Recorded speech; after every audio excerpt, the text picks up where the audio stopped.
Back. सब सवेरे पाकिस्तान आप देख रहे हैं और हमारे दरमियान भी बहुत इस पे ना बहस चल रही है। जो इस्लामाबाद में वाकया रिपोर्ट हुआ है, वाकयात तो बहुत सारे होते रहते हैं ऐसे, सोशल मीडिया पे नहीं आते और चूंकि टॉक ऑफ द टाउन नहीं बनते, हर बंदे की ज़बान है जिसे कहते हैं ना ज़दे आम नहीं होते, तो इसलिए हम इस इशू के ऊपर बात नहीं करते। बिल्कुल ऐसे ही है। अगर एक पहले शख्स को वो बात बुरी लगे तो फिर वो वायरल होना शुरू हो जाती है। कई ऐसी बातें जो हमें बुरी ही नहीं लगती हैं और ये बात हमें अपनी ज़ाती ज़िंदगी में बुरी नहीं लगती है, लेकिन जब सामने आई है ना फरा, तब हमें ये बात बुरी लग रही है। ये एक ऐसे मुल्क की हम बात कर रहे हैं जहाँ पर सरकारी ज़ुबान आज तक अंग्रेज़ी है, जहाँ पर आपने कोई भी कम्युनिकेशन करनी है तो उर्दू में आप ज़रा दरख्वास्त लिख के तो दें, आपको अंग्रेज़ी में लिखनी पड़ेगी। जहाँ पे मुक़्तदरा कौमी ज़ुबान, जहाँ पे अकादमी अदबियात उर्दू के इदारे ज़रूर कायम रहे हैं, लेकिन उर्दू ज़ुबान की तरवीज और इरशाद के लिए कितना काम किया गया उससे हम सब वाकिफ़ हैं। जहाँ पर हमारे यहाँ प्राइवेट मीडियम जो है ना अंग्रेज़ी तालीम जो है उसने हाईजैक कर लिया है, और अब आप कितने सरकारी स्कूल हैं जहाँ पे उर्दू ज़ुबान पढ़ी जाती है, हमारे बच्चे जो हैं वो उर्दू को मुश्किल के साथ एक सब्जेक्ट के तौर पे देके जान छुड़ाते हैं। बिल्कुल ऐसे उन्हें उर्दू स्कूल्स के कैंपसेस के अंदर जो है बोलने को भी नहीं प्रमोट किया जाता। फरा एक और बड़ा मसला है कि आपकी उर्दू अगर बेहतर भी है ना तो अंग्रेज़ी से कम नंबर ही मैट्रिक में आपके उर्दू में आ रहे होते हैं। आपने पेपर जितना मर्जी अच्छा दिया हो, पता नहीं जहन में क्या डाल दिया जाता है कि उर्दू शायद मुश्किल बहुत है या क्या है। और हैरत इस बात में है कि वो अंग्रेजी में उससे बात कर रहे हैं, 1.5 साल उस बेचारे ने क्लासेस ली हैं कि और वो क्यों ली होंगी? इस तरह के सवालों के लिए नहीं ली होंगी जो सवाल आज पूरी दुनिया के सामने हैं। हाँ, लेकिन चूंकि इस्लामाबाद में ज़्यादातर ऐसे लोग आते हैं ना हमजा, डिफरेंट काउंसलेट्स हैं, फिर इसी तरह की क्लास ज़्यादा है जो कि वहाँ रेस्टोरेंट्स में आती है, तो शायद वहाँ पे जो लोग पब्लिक डीलिंग में हैं उनके लिए अंग्रेज़ी ज़ुबान जानना ज़रूरी होगा कि वो उन लोगों को ताकि सर्व कर सकें। तज़हीक करना एक गलत बात, आप तज़लील कर रहे हैं उसकी। इसका ये एंगल बहुत गलत है कि ज़ुबान की वजह से आप ये समझें कि कोई शख्स जो है वो काबिले इज्जत है और उसको वो ज़बान जिसको नहीं आती वो कम इज्जत के लायक है। जो अंग्रेजी बोलता है वो हर बंदा साइंटिस्ट है और जो उर्दू बोलता है वो तो पता नहीं क्या, वो जाहिल आदमी है और वो तो कुछ कर ही नहीं सकता। उर्दू मीडियम है, यू नो। तो आज हम बात करेंगे, आप पढ़े लिखे नहीं है, आपका फैमिली बैकग्राउंड अच्छा नहीं है, अच्छा आप उर्दू में बात कर रहे हैं, क्यों मुंह आप बना के बात नहीं कर सकते हैं? हाँ, डॉक्टर जावेद इकबाल से बात करेंगे। अस्सलाम वालेकुम साहब। जैसे हम अभी कह रहे हैं कि कौमी ज़ुबान हमारी उर्दू, लेकिन बोलने में हम फ़ख्र महसूस नहीं करते। मुझे याद है एक दफ़ा चीन के प्रेसिडेंट आए थे और जब चीन राइजिंग पावर के तौर पे अपने आप को रजिस्टर कराना शुरू हुआ था तो वहाँ पे उस वक्त था कि तमाम सरबराही मुमलिकात जो थे वो अंग्रेज़ी में बात करते थे, तो उन्होंने कहा था चीन गूंगा नहीं है, उन्होंने अपनी नेशनल लैंग्वेज में एड्रेस किया था। हमारे यहाँ ये प्राइड अपने नेशनल कौमी ज़ुबान पे क्यों खो गया कहीं? जी बहुत बहुत शुक्रिया। देखिए, मसला सिर्फ ज़बान का नहीं है, मसला लिबास का भी है, मसला खाने पीने की चीज़ों का भी है, मसला रहन सहन का भी है। इसके पीछे सिर्फ एक ज़बान के बारे में बायस नहीं है, बल्कि एक ओवरऑल मरऊब होने की टेंडेंसी है। और ये इसलिए है कि बहुत अरसे तक अंग्रेज़ हमारे ऊपर हुक्मरान रहे, और आपने देखा होगा कि आप जिस तरह के कपड़े पहनती हैं ना, तो आपके घर में अगर कोई माई काम करती हैं तो वो कोशिश करेगी कि आप जैसे कपड़े पहने, क्योंकि वो बेगम साहबा से मरऊब हैं। इसी तरीके से हम सब लाट साहब से मरऊब हैं। असल मसला सिर्फ एक ज़बान का नहीं है, पूरा मरूबियत के यानी इम्प्रेस होने के जो पैराडाइम का है उसको चेंज करने की ज़रूरत है।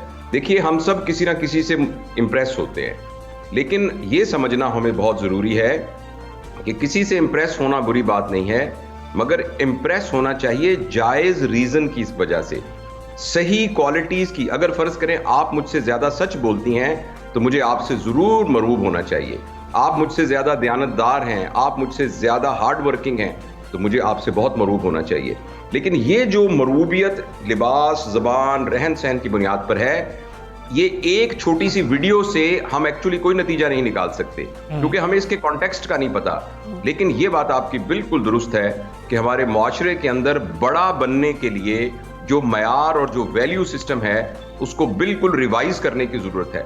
अभी आप देखिए, एक दुकान हो, उस दुकान में एक साहब आए साइकिल पर बैठकर जिन्होंने शलवार कमीज पहनी हो, और एक और साहब आए जो मर्सिडीज कार से उतरें और जिन्होंने सूट पहना हो, तो दुकान, हालांकि जो चीज़ वो खरीदेंगे वो एक ही दाम की है, लेकिन जो सूट पहन के आएगा दुकानदार का रवैया उसके बारे में मुख्तलिफ होगा।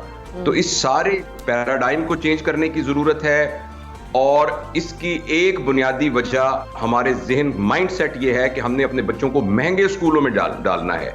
मैं अब एक स्कूल को जानता हूँ, उस स्कूल में हमारी एक अजीज़ा हैं, उनकी बेटी पढ़ी थी, तो पढ़ रही थी, उसको इस बात पर जुर्माना हुआ कि उसने उर्दू में एक फिक्रा क्यों बोला। जब सारे जो जिनके पास मालो दौलत है, जिनके पास कुछ वसाइल हैं, वो सारे ये कह रहे हैं कि हमारा तालीमी निज़ाम गंदा है और ये जो अंग्रेजी तालीमी निज़ाम है ये बेहतर है। और जब हम ये समझते हैं कि अगर कोई शख्स बिल्ली कहेगा तो वो जाहिल है, जब CAT कैट कहेगा तो वो मुहज्जब होगा, तो इसका नतीजा यही निकलेगा। लेकिन सर हमने कैम्ब्रिज सिस्टम अडॉप्ट कर लिया ना, अब हम कैम्ब्रिज सिस्टम वालों को तो नहीं कह सकते कि हमारे मुताबिक चलो। हमने तो अपना निज़ाम तालीम ही उलट पलट कर दिया, हमने छोड़ दिया सारा कुछ। कहाँ गई हमारी हमारा कोई निज़ाम तालीम नहीं है अभी। अगर हम अपना मैट्रिक या FSC भी करते हैं तो हमें उसके लिए एक्रेडिटेड कराना पड़ता है अपनी डिग्रीज को, अपनी तमाम चीज़ों को। ये जो तमाम सरकारी सतह पर सरपरस्ती नहीं हुई कौमी ज़बान की, इसको नहीं हमने लुक आफ्टर किया। इस मामले के बारे में तो इसमें तो आवाम का, लोगों का कसूर नहीं है ना। देखिए ये बड़ा मल्टी फैक्टोरियल है। ये जिस तरह बाज़ औक़ात डोर का जो होता है ना, गुच्छा होता है, वो उलझ जाता है तो आपको समझ नहीं आता कि किस सिरे से पकड़े। तो जो हमारे मुआशरे के मुख्तलिफ तबकात हैं, सब तबकात ने इसके अंदर हिस्सा डाला है। हुकूमत ने इस सिलसिले में बेहिसी दिखाई है, एजुकेशन को कभी भी अपनी प्रायोरिटी नहीं समझा। अगर आप बजट की एलोकेशन के हिसाब से लेकर और मुआशरे में तालीम को देने वालों की इज्जत को देख लें, एक स्कूल, प्राइमरी स्कूल टीचर मुआशरे में कितना मुअज़्ज़ज़ है, इससे आपको अंदाजा होगा कि तालीम हमारे नजदीक कितनी जरूरी है। तो इसमें लेकिन सिर्फ हुकूमत का भी कसूर नहीं है। मैं और आप जो बातें कर रहे हैं, हम सब के बच्चे भी MC primary school, government school में नहीं पढ़ रहे हैं। हमारे भी बच्चे जो हैं, हमारे बच्चे भी उसी अंग्रेजी मीडियम स्कूल में पढ़े हैं। और हमारे अपने माइंड सेट में भी ये है कि अगर ये O लेवल या A लेवल करेगा तो ये फिर बहुत अल्लाह के नजदीक एक बहुत ही मुकद्दस इंसान बन के निकलेगा। और अगर इसने मैट्रिक कर लिया तो कहीं ये जहालत की वजह से जहन्नुम में न डाल दिया। लेकिन डॉक्टर साहब, एक मामला तो है ज़रूरत का कि आज हमारी ज़रूरत क्या है, क्या हमें अंग्रेज़ी ज़ुबान आनी चाहिए। ज़रूरत की हद तक एक मामला अलग है, पूरी दुनिया जिस तरफ जा रही है। लेकिन बात आपने तालीम की तालीम तो इंसान को इंसान बनाती है, लेकिन तरबियत का पहलू हमें इस वीडियो के अंदर जो है वो खाली बिल्कुल नज़र आया था। इबलाग का एक ज़रिया ज़रूर है अंग्रेज़ी ज़ुबान, लेकिन आपकी तरबियत तो ऐसी होनी चाहिए कि आप दूसरे को कम अज़ कम ना समझ रहे हो। हुकूमत को छोड़ के घरेलू ये कितना बड़ा मसला है कि हम अपने बच्चों को यही नहीं सिखा पाए। आप करें O लेवल्स, आप करें A लेवल्स, आप अंग्रेज़ी में बात ज़रूर करें, दूसरे की तज़हीक ना करें। जी आप सही कह रहे हैं। जैसे आपने ये फरमाया कि अंग्रेजी हमारी ज़रूरत है, मेरा एक सवाल है, तो जो जापान जिसने इतनी तरक्की की है, क्या उनकी अंग्रेजी ज़रूरत नहीं है? क्या चाइना की ज़रूरत नहीं है? क्या जर्मनी की ज़रूरत नहीं है? क्या फ्रांस की ज़रूरत नहीं है? अफगानिस्तान के अंदर MBBS फारसी ज़बान में होता है, ईरान में MBBS फारसी ज़बान में होता है, क्या इनकी ज़रूरत नहीं है? तो ज़रूर, जब हम अपने टांगों पर ही खड़े नहीं होंगे तो फिर हमें बैसाखियों की ज़रूरत होगी। अगर हमारी टांगें बड़ी मजबूत होंगी तो हमें बैसाखियों की ज़रूरत नहीं होगी। हर ज़बान बहुत बेहतरीन है, इंग्लिश, अरबी, फारसी, पश्तो, हमारी लोकल ज़बानें, तमाम ज़बानों को सीखना चाहिए, इसमें कोई शक नहीं है। आप जितनी ज़बानें बोल सकेंगे उतना आपका स्कोप बढ़ जाएगा, इसमें कोई शक नहीं है। मगर ज़बान की बुनियाद पर किसी को बड़ा या छोटा समझना, ये वो प्रॉब्लम है जिसको हमें एड्रेस करना है। बिल्कुल, इसको कैसे एड्रेस करें सर, इस मसले के ऊपर कैसे? क्योंकि हमारी जितनी फैसला साजी में जो कौम कह लें, क्योंकि वो पाकिस्तानी कौम से तो अलग कौम है, वो तो डुअल नेशनल्स हैं ज़्यादातर उनमें से, और ज़्यादातर जो है गैर मुल्की हैं जो कि यहाँ पर पॉलिसी मेकिंग में अहम किरदार अदा करते हैं। तो उनकी तरजीहात में तो ये तरजीह नहीं है, वो तो यही समझते हैं कि वो एलीट्स हैं, वो तो सुप्रीम क्लास हैं। और इसमें यह भी बात शामिल कर लीजिएगा, उर्दू ज़ुबान के हक़ में एक फ़ैसला आया था, बड़ा वायरल हुआ था, वो अंग्रेज़ी ज़ुबान में जारी किया गया था। जी हाँ, देखिए गुजारिश ये है कि जैसे मैंने आपको अर्ज़ किया, इसका कोई क्विक फिक्स नहीं है। और मैं जितने अरसे से ना इस सारे काम में हूँ ना, पब्लिक स्पीकिंग के काम में और ट्रेनिंग और टीचिंग में, मुझे एक बात समझ में आई है, और वो बात जब मुझे पता लगी तो मेरे दिल में बहुत इत्मीनान हो गया। वो ये है कि सारी दुनिया को तब्दील होना चाहिए, मगर इसकी इब्तदा मुझसे होनी चाहिए। मैं और आप यहाँ आधे घंटे में बैठकर एक ऐसा कोई प्रोग्राम नहीं कर सकते कि 10 मिनट के बाद एक पूरी काया पलट जाए, हुकूमत बिल्कुल राह रास्त पर आ जाए, स्कूल और तालीमी इदारे कहें कि नहीं नहीं हम ज्यादा फीसों का नहीं करेंगे, माँ बाप कहें तौबा तौबा हमसे कितनी गलती हो गई। ऐसा कुछ नहीं हो सकेगा। हमें ये काम अपने आप से शुरू करना चाहिए। तब्दीली का अमल कभी भी तनकीद के साथ मुताल्लिक उसका नहीं है। तब्दीली के अमल का मतलब है जो कुछ मैं कह रहा हूं मैं ये ना करूं। जब मैं ये नहीं करूंगा तो मेरे हल्का असर में जितने लोग होंगे वो आहिस्ता आहिस्ता उसमें इन्वॉल्व हो जाएंगे। बिल्कुल, बहुत शुक्रिया। बहुत शुक्रिया डॉक्टर जावेद साहब, बहुत इकबाल साहब शुक्रिया हमारे साथ थे। आपका। मुझे अकबर इलाहाबादी याद आ गए। हम ऐसी कुल किताबें काबिल ज़ब्ती समझते हैं कि जिनको पढ़ के बेटे बाप को खपती समझते हैं। हाँ। सो तालीम और तहजीब का जो फ़र्क है ना, अगर आपको इंसानियत भुला दे तो वो तालीम और डिग्री किस काम की। अच्छा जी, आगे बढ़ते हैं और बात करेंगे एक और चीज़ है, एक और इवेंट है जो आने वाला है। और पिछली बार जब ये इवेंट इससे मिलता जुलता एक आया था तो काफ़ी ट्रेडिशंस हमने उसके अंदर देखे। भाई बहुत इंपॉर्टेंट न्यूज़ है ये। खुशी की खबर जो है ये सिर्फ बिलावल हाउस में नहीं है, इसको बड़ी इसे कहना है खुशी के साथ तमाम पाकिस्तान में सुना जा रहा है, इसलिए कि बेनज़ीर भुट्टो और आसिफ जरदारी की बेटी की शादी है। बख्तावर भुट्टो जरदारी की शादी की तैयारियां जो बड़े अरूज पर हैं। ये एक फंक्शन होगा जिसके ऊपर सबकी नज़रें होंगी। अब कोई इसको पॉलिटिकल नज़र से देखे तो एक अलग बात है, हमारे यहाँ वैसे ही दुल्हन कैसी लग रही है, दूल्हा कैसा है, ये एक सस्पेंस होता है। और ख़ासतौर पर जब बख्तावर भुट्टो की बात हो तो कौन नहीं देखना चाहेगा कि वो दुल्हन बन के उस रूप में कैसा दिख रही हैं, कैसी लग रही हैं, कैसे अरेंजमेंट्स थे, किस तरह से सारा इवेंट जो है ये ऑर्गेनाइज किया गया, क्या क्या कुछ किया गया, कौन कौन आया। तो ये तमाम चीज़ें तुम्हारा रिवायती सस्पेंस है। ये शादी होने जा रही है लाहौर के ताजिर है महमूद चौधरी साहब, जिनसे रवामाई हो रही है। 24 जनवरी को बिलावल हाउस कराची में एक मिलाद का इनेकाद जो है वो किया जा रहा है। बख्तावर भुट्टो जरदारी की मेहंदी की तकरीब 27 जनवरी को होगी, निकाह 29 जनवरी को होगा, जबकि इस्तकबालिया 30 जनवरी को कराची में होगा, लेकिन महदूद पैमाने पर।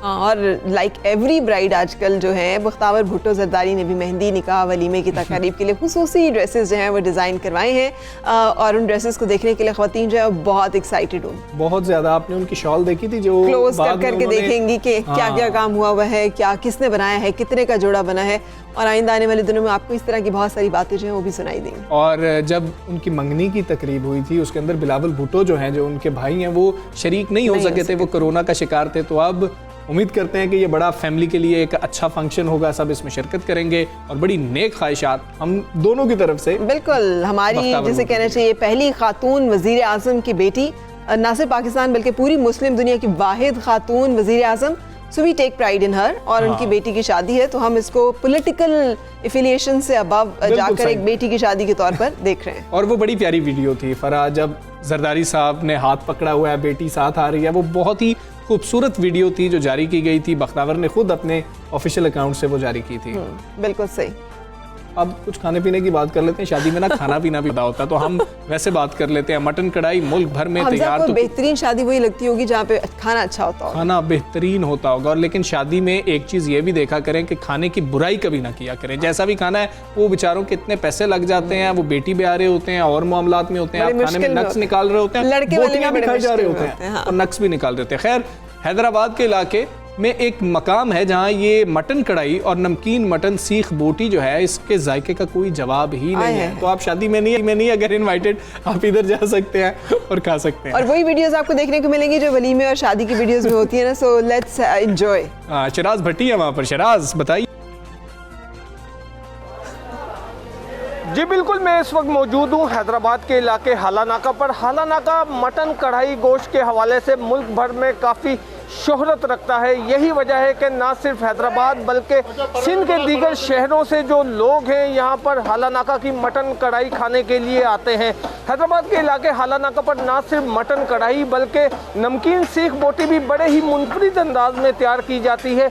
नमकीन सीख बोटी पर नमक लगाया जाता है, काली मिर्च लगाई जाती है, जिसे कोयलों की हल्की आंच पर जो है पकाया जाता है। उसके बाद जो है खाने वालों को जब ये पेश की जाती है तो खाने वाले यकीनन अपनी उंगलियां चाटते हुए नजर आते हैं। हैदराबाद में जो हालानाका है, हालानाका पर मटन कढ़ाई गोश्त की कई होटलें मौजूद हैं जो कि रात देर गए तक खुली रहती हैं और शहरियों की बड़ी तादाद इन होटलों पर बैठकर न सिर्फ मटन कढ़ाई बल्कि नमकीन सीख बोटी से लुत्फ़अंदोज़ होती है। यहाँ पर जो उठने वाली भीनी भीनी जो खुशबू है, जो इनका जायका है, इससे शहरियों की जो भूख है उसमें मज़ीद इजाफा होता है। अब तो मेरा भी दिल कर रहा है कि मैं यहाँ से फारिग होने के बाद न सिर्फ यहाँ की मटन कढ़ाई बल्कि नमकीन सीख बोटी खाऊं और इससे लुत्फ़अंदोज़ हो जाऊं। जी शराज, बहुत शुक्रिया आपका। आप हमें जो है वो मटन कढ़ाई से मुलाकात करवा रहे थे हम, खुशबू जो थे सिर्फ वो भी सूंघ सकते थे या देख सकते थे खुशबू? दोनों ही चीजें कर सकते थे। अच्छा हमजा, मुझे तो ना मुसलसल याद आती है पुराने जमाने की जो शादी की वीडियोस होती थी, कितनी मासूम होती थी। सब लोगों को आप देख सकते हैं अम्मा कि इधर से प्लेट निकल रही कितनी है, बनी वो है। तो अम्मा इधर से निकल रही है, उधर से 10 अम्मा हो गई हैं एक ही चीज के अच्छा अंदर। नहीं, और वो जो खाने की वीडियो बनती थी ना कि वो जो इतनी इतनी प्लेट्स भरी हुई है और सबको इधर को बंदा छुप रहा है, कहता, इधर मुझे को छुप- सेट हो लेने देना, मतलब वो खाना खा रहे हैं, मुझे सेट हो लेने देना और तुम जो है कर लो। और मीठा भी होता है, स्वीट डिश भी होती है ओह, खाने अच्छा, के अंदर ठीक जो है ना है। शादी के खाने में। तो कोई मीठे से हमने मुंह क्यों नहीं मीठा करना पड़ा? चले हलवे भी होते हैं गर्मा गर्म लजीज हलवे जो सर्दियों की खास तौर पर ये सौगात समझे जाते हैं। जनूबी पंजाब के शहर खानेवाल में 14 इकसाम के हलवे बनाए जाते हैं, 14 इकसाम के हलवे, 14 तरह के हलवे। चले जी, फिर हम जानते हैं फरहान हमारे साथ वहाँ मौजूद है, फरहान चौधरी जो कहेंगे कि खानेवाल में जो हलवे बनते हैं ये कैसे होते हैं।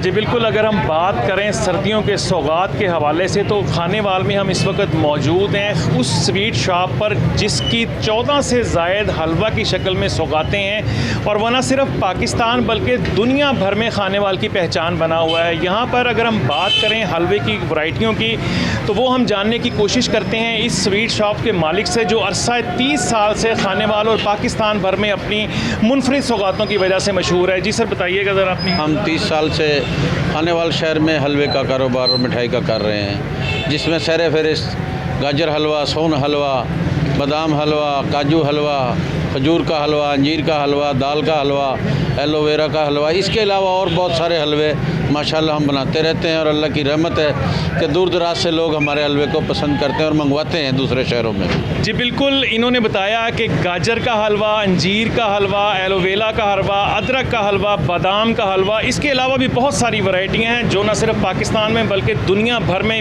मुनफरिद पहचान रखती हैं। जी बिल्कुल ठीक है फरहान, बहुत शुक्रिया। एलोवेरा का हलवा, अदरक का हलवा, अच्छा ये तो वाकई हमें टेस्ट करना पड़ेगा। मुझे लगता है दुनिया जितनी तेजी से मुख्तलिफ और चीजें बनाती जा रही है, हम हलवों में हलवे में कितनी जिद्दत आ रही है।